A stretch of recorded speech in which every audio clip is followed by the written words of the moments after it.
Sandeep Lalka, who is the Associate Director, Product Management with Icertis. Sandeep manages the sourcing business application of Icertis and has functional expertise in product management and product innovation. He is responsible for building and delivering the sourcing business app and its positioning in the global market. Sandeep also works as an SME in sourcing and guides global consultant to implement sourcing across customers. Can we welcome Sandeep with big round of applause? So, okay, so this is the topic that we are going to talk about today, so which is accelerating business in with business outcomes in digital procurement age. I think since morning we have been talking about digital transformation, how digitization has helped in procurement and so on, right? So this is the agenda that we are going to talk about. So quickly, we'll touch upon the present landscape and how contract lifecycle management can actually help you do this, and how will you drive your supply chain visibility with respect to contract management, because we have a different positioning of contract management where we say that, put contract management in the center, and then you can see how things are, changing for you. This has been a new trend here, so let's talk about that now. Getting on to the present landscape, I think even my previous speakers touched upon many of these points, where we are saying that the contracts are filed but no visibility. There are many systems in a large organization. They are siloed systems. They are probably not integrated. If at all they are integrated, they may not be fully integrated. So maybe you have integration between one or two systems, but the key systems integration is missing. Or if there are integrations, there's no way for you to report on any actionable insights. So a lot of things, and there's no system, there's no one size fits all kind of thing where you have a system that does everything for you. So maybe a contract management is a separate system, SAP backend is your different system for manufacturing, for your retailer, or your supply chain management, etc. Right? So these are all various systems that are out there. And yes, that's what we were talking about, the missing and broken link. Now, there could be organizations where you have a lot of systems that are dedicated to compliance, but then they only touch upon compliance, but they are not integrated, and hence because of that, you really lose value of this whole outcome of that. I mean, your compliance may be coming out from a contract, your compliance may be coming out from, let's say, even a purchase order kind of document, but because there is no integration, there is no visibility into it, you really lose out on a lot of these things. So just on the pre and post award scenarios, so I'm taking something from a study that was done, which says that 70% of friction points occurred before the contract signature. So, I mean, you do your procurement and 70% of your problems are actually in the pre-award scenario, right? Because you take a lot of time to negotiate a contract, you do your procurement. Many times it so happens that you do your sourcing event, you maybe, let's say you start with 20 suppliers looking out for something, and then you decide to award a particular supplier. But during the whole procurement cycle, your sourcing cycle, you must be negotiating with your suppliers. Mostly it's on the price or any of the delivery aspects, but hardly you talk about the legal negotiations or contractual negotiations at the time of procurement. So that's one of the traditional methods that that the industry has been following, which is actually increasing your time to market, or it's increasing your procurement cycle. Because like I took in this example, you have 20 odd suppliers and you selected, let's say, 2 suppliers for your sourcing event, and you decided to award those 2 suppliers. Now, during the contract negotiation, you find out that the supplier is probably not willing to sign some of the clauses or terms and conditions in your contract, and that's something that as an organization you're not willing to change, and maybe the supplier is also not willing to change on those budge on those terms and conditions. So now what happens? Because you have already decided, you've done your analysis, your negotiations, etc. on the deliveries on the product that you want, but then now you can't sign up with that supplier because now you're stuck in the contract management stage. So I mean, eventually you may either restart your sourcing negotiation, or you may go back to your L2 supplier. and then that becomes your L1 supplier, and then you start the whole process again, right? So that's the 70% of friction area that we are talking about, and the 70% of the cost that occurs during contract performance. After you sign your contracts, there are a lot of things that you may want to work with your suppliers on. So our findings of this survey are also that around 40% of people are focused on post-award process. So we talked about the pre-award process. A lot of people have problems in the post-award process as well, especially managing the contracts, because your procurement may end, let's say, on a certain date, but the contract that you sign for that procurement, it could be a 5-year contract, it could be a 50-year contract, or in terms of for airline manufacturers, it could be a 100-year contract. So managing those contracts later is actually a challenge for all the organizations there. So let's talk about the value gap. I mean, I'm talking about the value gap from a contract management perspective. So if you look at this graph, there's an anticipated value and there's an actual value. So the survey says that around 9.2% of the there's a value gap in almost all your contract life cycle. Based on what you anticipated in the contract and based on what actually you spent. So, I mean, if you look at, compare this with your turnover or your procurement value for an year, maybe it could be $10 million or $100 million, depending on size of that. The 10% of that value gap that you have, that can be met, if we have the right systems in place. So on a $100 million procurement, if you have a $10 savings or the value gap of $10 million, it's quite a lot of money. 10% in procurement, I think, be it in any terms, talk about savings or anything, it's quite some money, right, that we leave on the table. So based on the contract creation with the progress in time, your contract delivery, that's where this gap is. Now, the reasons for gap could be many. I'm just listing a few reasons there, that you may have some performance standards that are not achieved. I think in our previous presentations we talked about the incorrect demands of forecast. You're not able to identify and resolve a lot of critical issues, and maybe not adhering to the payment terms affecting cash flow. So for example, in a contract you may have agreed to pay, let's say, in 45 days, but then because you don't have visibility, your finance department may end up paying in less than 45 days. So and similarly, if you have those kinds of visibility, and if you're able to track that, you can in fact negotiate better with the suppliers that your payment terms, you don't need it for 45 days, it could be much lesser. So can that translate into better pricing from suppliers? So a lot of things that attribute to the value gap in the whole procurement process, and we say that most of these things can be achieved from the contract management. So this is a different way of looking at it.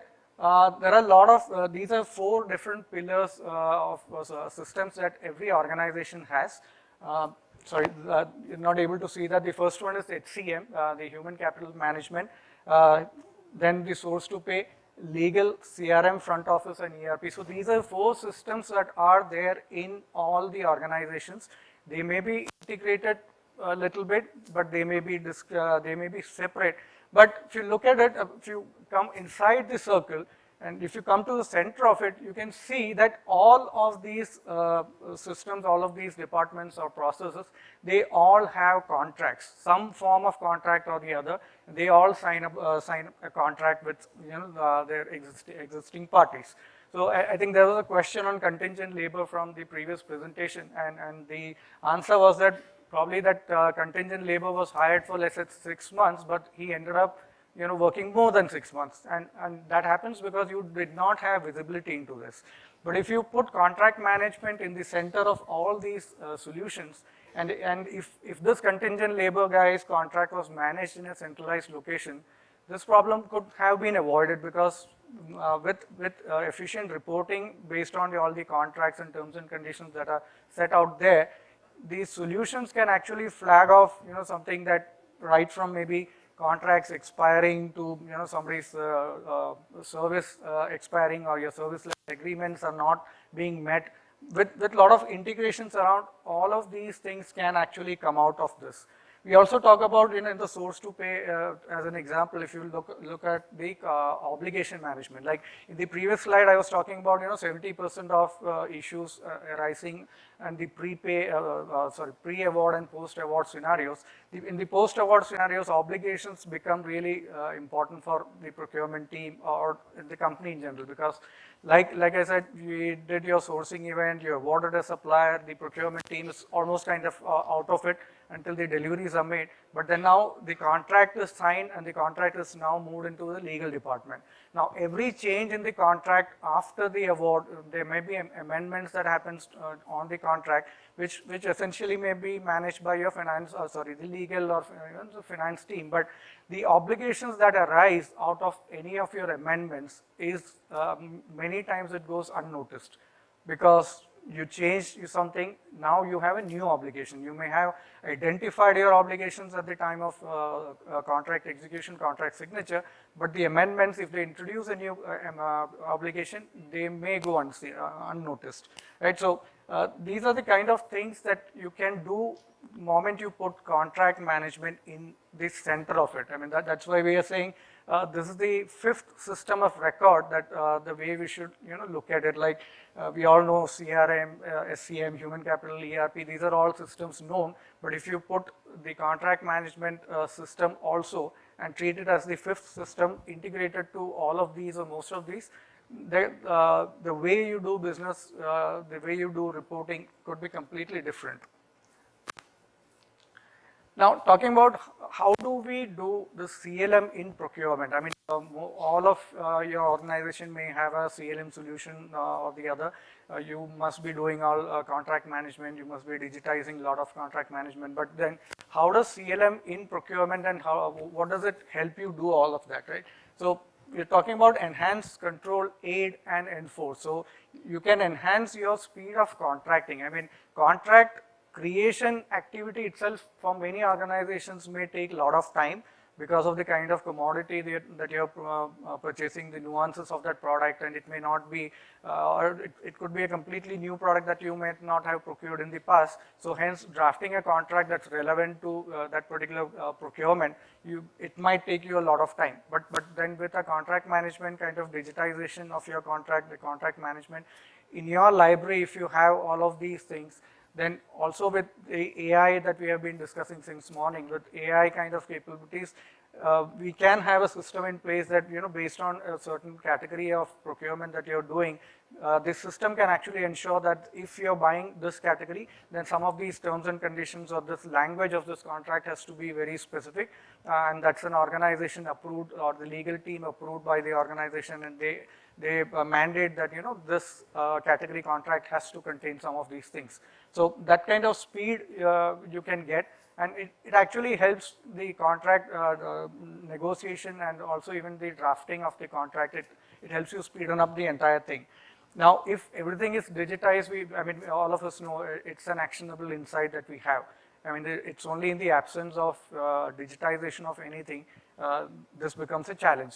Now, even if you have a legacy contract that was out there in paper, that can be digitized, put onto the digital format, and all of this that we are talking about in this session, that's all possible. So it's not necessary that the contract has to be in, right now created from scratch. Even the same, I would say, the same magic can actually work on your 50-year-old contract that was probably out there in the paper. So with that kind of digitization, it actually works. Control spend. So I mean, we've been talking about tail spend management. So the contracts can actually help you manage your spend, because if it is, imagine a scenario where it's an integrated system with the contract management integrated with your ERP or your finance systems.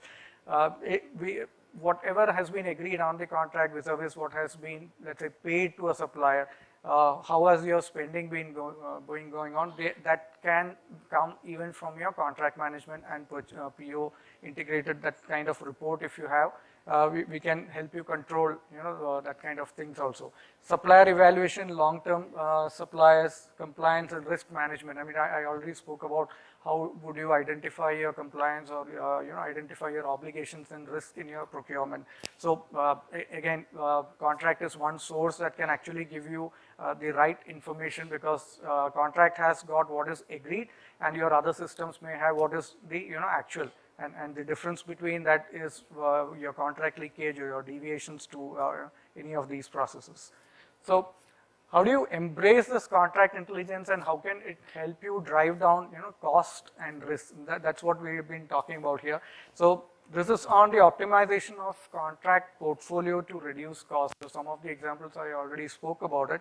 And if you can also have your past performance, the contract performance to manage your supplier risk. So if your supplier performance systems are already in place, and then if you have an agreed SLA level that's signed in your contract, you do have your performance numbers let's say in a separate system, then with the help of both these systems together, you can actually find out how the supplier has been performing on various aspects. I mean, it doesn't always have to be your supplier relationship management systems or supplier performance management system to give you that. You can always base it off with your contract. I mean, the other systems do give you real-time visibility, but then what is there and what has been agreed on the contract would be different, and that's the highlight here. Talk about category strategy. So like I said, if you're doing a procurement, you're sourcing RFX with for a particular commodity, and your category strategy says that the number of vendors has to be 3, and the geographical spread has to be this, and your maximum share of per supplier cannot be more than 40% and so on. So that's your what if analysis that you might do on your sourcing optimization tool if you're using that. And then eventually the end of sourcing activity is going to be signing a contract. Now, if for any reason this category strategy was violated and contract was created, let's say instead of 3 vendors you signed with 2 or maybe 4 vendors, we can have a reporting which actually tells you that based on the contract data that we have and based on what you agreed, there is a deviation in the contract strategy for some of those categories. So that kind of information that you can do. Now here's a simple reporting dashboard that I want to bring up by saying how a supplier record, how the supplier has been performing, and this is all coming from the report. Many of the data points that you see in this might come from your contract management. In an integrated scenario, we might be pulling in information from your ERPs or from your HR systems and etc. and then showing it here. Now this is about the supply capabilities dashboard, but similarly you can have dashboard. The idea that we are trying to drive here is that in an integrated environment, keeping contracts in the center, how can this actually change the whole dynamics the way you do your procurement? I mean, traditionally we've been relying mostly on ERPs, and we spoke about not so integrated systems or separate systems. But in the event of integration, there are a lot of things that you can come out with. There are a lot of dashboards that you can create that can actually help you get real-time visibility into what is happening. And then the important thing here is that once you have this information, it becomes actionable. So you can take action only when you have information. I mean, if there is no information available, there is no visibility into it, you really can't do much about this whole thing, right? So, so as Icertis as a contract management company, we talk about any contract, any industry. So contract management as a solution, it's not specific to a particular industry or a particular vertical. Can be a manufacturer, you can be a retailer, oil and gas, anything. I mean, we talk about any kind of industry. These are some of the logos that we have, and we say that we are able to manage your contracts on cloud, regardless of what your vertical is, which industry you come from, and that's where our expertise is. So any contract, any industry, that's the message here. I'll end my presentation, and I'll take some questions if there are.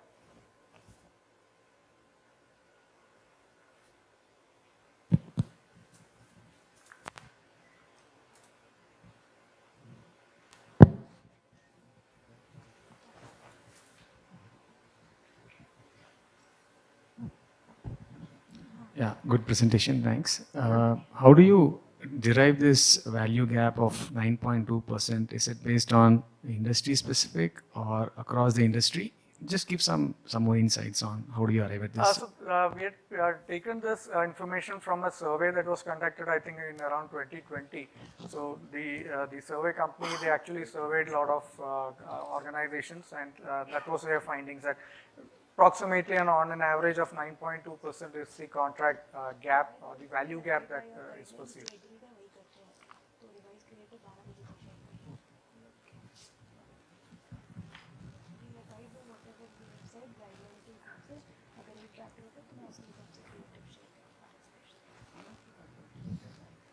Hi Sandeep, I think a lot of insights and a lot of learnings, something new, that's good. Just wanted to ask on the CLM product in procurement, you showed a slide, right? So on the aid, I was just focused on the supplier evaluation part. So is this a standalone solution or it's an integrated solution you will give? I mean, I can talk it there, but then I just thought... No, it's an integrated solution. So in Icertis, we do have contract management, sourcing, and supplier relationship management solution. So they are integrated with each other. Now, if it's not necessary that you have to take, let's say, Icertis SRM. If you already have an SRM, but the pain point today is your, let's say, contract management. The contract management can be integrated with your existing SRM solutions, and we can kind of arrive at similar information out there. So it doesn't have to be like that. Thank you.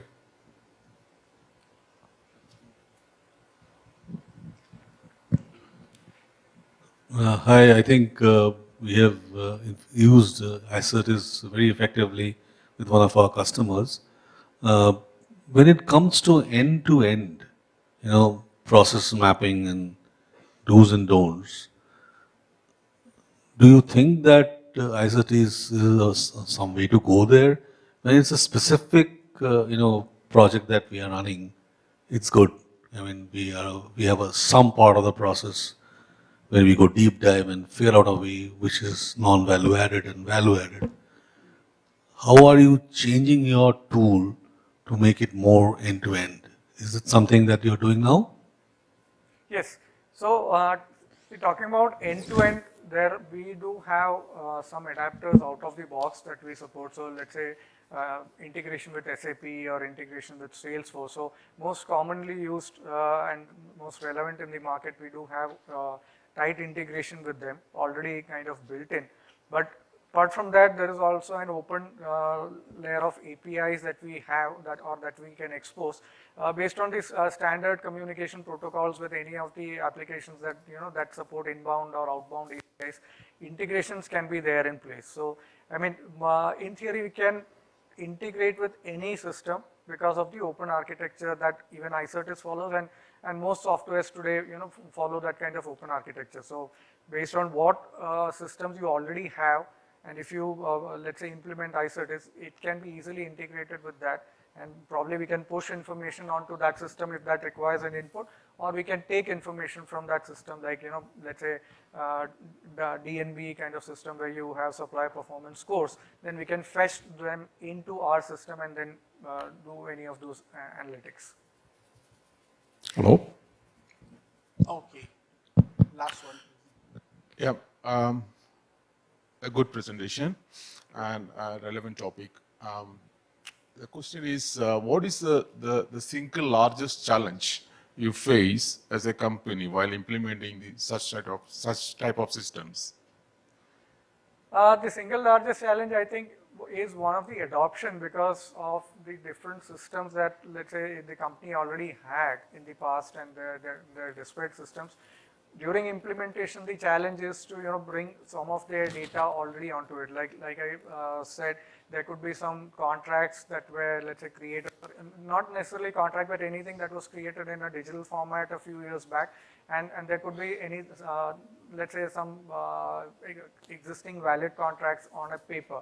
So when you start implementing that, it becomes really challenging, because even the organization is not aware of, let's say, a contract that was there signed 20 years back and it's still valid.